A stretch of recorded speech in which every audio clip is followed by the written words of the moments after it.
Class 10th बेटा हम next topic आज जो करने जा रहे हैं that is how strong are acid and base solution. कोई आपके पास सोल्यूशन है वो एसिड है या बेस है, इसका पता कैसे लगता है। अगर तो सोल्यूशन के अंदर H पॉजिटिव आयंस प्रेजेंट हैं तो हम बोलते हैं कि वो सोल्यूशन जो है वो एसिड है, और अगर उसके अंदर OH नेगेटिव आयंस प्रेजेंट हैं तो हम बोलते हैं वो सोल्यूशन जो है वो बेस है।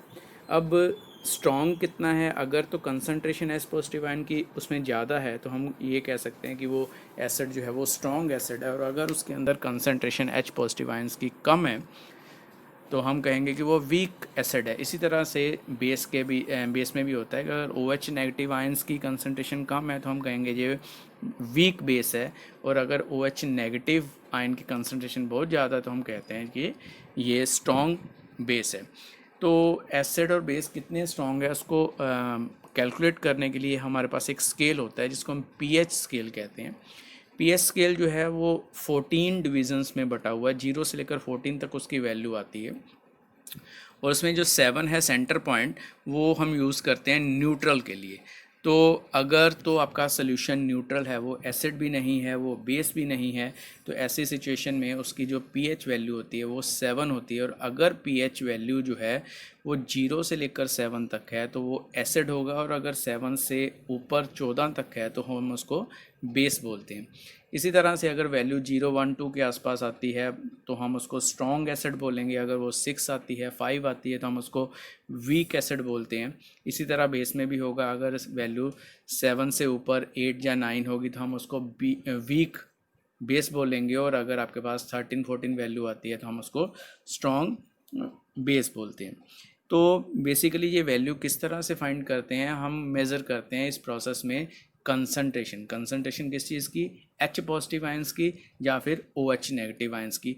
तो अगर यहाँ पर कंसंट्रेशन जितनी ज़्यादा मिलती है H पॉजिटिव आयंस की तो वैल्यू जो है उतनी ही कम होती जाती है, 0 की तरफ शिफ्ट होती जाती है, और अगर OH नेगेटिव आयंस की कंसंट्रेशन ज़्यादा होती है तो वो 7 से 14 की तरफ जो वैल्यू है पीएच वैल्यू वो शिफ्ट होती रहती है। तो इस चीज़ को मेज़र किस तरह से करते हैं, हमारे पास पीएच पेपर भी अवेलेबल होता है, पीएच सोल्यूशन भी होता है। तो सोल्यूशन में आप सोल्यूशन ऐड करके भी उसका कलर चेक कर सकते हो, या फिर आपके पास जो पीएच पेपर होता है उस पीएच पेपर को सोल्यूशन के अंदर डिप करके जो उसका कलर आएगा उस कलर से आप चेक कर सकते हो कि उसकी वैल्यू कितनी है। तो आपके पास एक एक्टिविटी भी बुक में दे रखी है, अलग अलग जो मटेरियल्स हैं सोल्यूशंस हैं तो उसका पीएच वैल्यू नोट करो।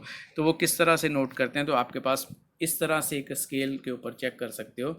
अगर तो पीएच पेपर का कलर ब्लू की तरफ शिफ्ट हो रहा है या ब्लू जैसा हो रहा है तो हम उसको बेस बोलते हैं, और अगर सोल्यूशन के अंदर डिप करने के बाद पीएच पेपर का कलर रेड की तरफ शिफ्ट हो रहा है या रेड ही हो जाता है तो हम उसको एसिड बोलते हैं। तो इस यहाँ से डायग्राम से आप चेक कर सकते हो कि प्योर वाटर जो है उसकी 7 होती है वैल्यू, तो अप्रॉक्सीमेटली कह सकते हो कि येलोइश ग्रीन या ग्रीन कलर की आपके पास जो है वो पीएच पेपर दिखेगा।